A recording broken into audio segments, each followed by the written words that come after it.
আসসালামু আলাইকুম, আশা করি আপনারা সবাই ভালো আছেন। তো আজকে কমন একটা রান্না করে দেখাবো আমি, গরুর মাংস। আমরা সবাই রান্না করে খেয়ে থাকি। তো আমি একটু রান্নাটা ভিন্নভাবে করব। চলুন আমরা দেখে নিই রান্নাটা।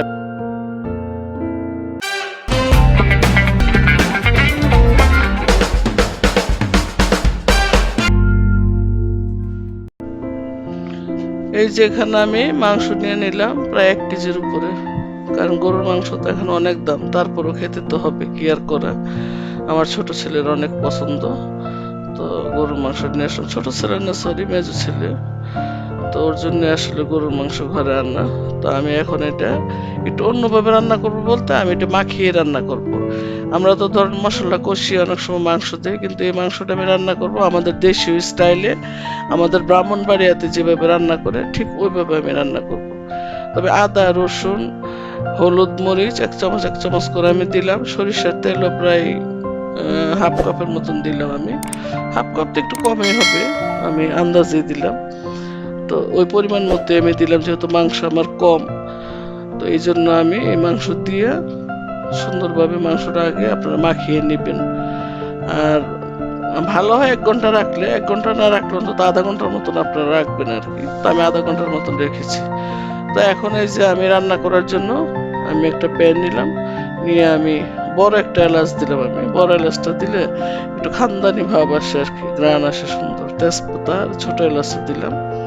আর এখানে আমি একটা স্পেশাল মশলা দিব, এই জন্য আমি বলছি রান্নাটা একটু ভিন্নভাবে আমি করবো আর। তো আপনারা দেখতে থাকুন।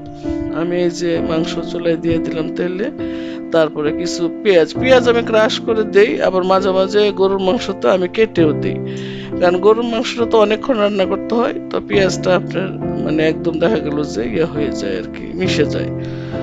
তো এই যে দেখুন প্রায় একটা বলক চলে আসছে। আমি কিন্তু কোনো পানি ইউজ করিনি এখানে। মাংস যে শরীরের পানিটা আছে ওইটা দিয়ে আপনারা প্রথম কষাবেন ভালোভাবে। আর কিছু টমেটো আমি দিয়ে দিলাম। টমেটো মাংসতে দিলে এটা আলাদা একটা টেস্ট আসছে। আর এই যে আমি দিলাম এখন মরিচটা, এটা কিন্তু পাপরিকা। পাপরিকা দিচ্ছি কালার আনার জন্য, কারণ ঝাল আপনারা বরাবরই জানেন আমি কম খাই। আর 1 চামচ ওই যে আমার স্পেশাল একটা মশলা আমি বললাম যে আমি ঘরে বানাইছি, ওই মশলাটা দিলাম। ওইখানে জায়ফল, জয়ত্রী, এলাচ, দারচিনি সবকিছু দিয়ে আমি এই মশলাটা বানিয়ে রেখেছি। তো আমি আস্ত রসুনও দিয়ে দিলাম 3টা। দিয়ে এখন আমি একটু পানি দিচ্ছি, মাংসটা তেলের উপর উঠছে পর। আবার আমি অন্তত 20 মিনিট কষাবো আর ফাঁকে ফাঁকে উল্টিয়ে দেখবো। তো এই যে দেখুন মাংস আমার প্রায় কষানো হয়ে গেছে। হ্যাঁ, আপনারা নামিয়ে দেখবেন যে মাংসটা সিদ্ধ হয়েছে কিনা। কারণ যেহেতু আমি প্রেসার কুকারে দিই নাই, একটু সময় নিচ্ছে রান্নাটা করতে। তো আমি কিছু আলু দিলাম। আমি প্রথমে বলছি যে মাংসটা আলু দিয়ে মাখা মাখা ঝোল করব। তো আলু দিয়ে মাখা মাখা একদম দেশীয় স্টাইলে আমি রান্নাটা করব। এর মধ্যে শুধু আমি স্পেশাল একটু মশলা, টমেটো, এই দুইটা আমি স্পেশাল দিয়েছি আর কি। এই যে দেখুন একদম তেলের উপর উঠছে। এই মাংসটা কিন্তু খাওয়া যায়, কষানো মাংসটা, এটা কিন্তু অনেক টেস্ট খেতে। কিন্তু আমি এভাবে খাবো না, আমি এখানে গরম পানি, অবশ্যই গরম পানি দিবেন। আপনি এই কথাটা মনে রাখবেন, কারণ যখনই মাংস রান্না করেন আপনার ঝোল দেন সময় গরম পানি দিবেন।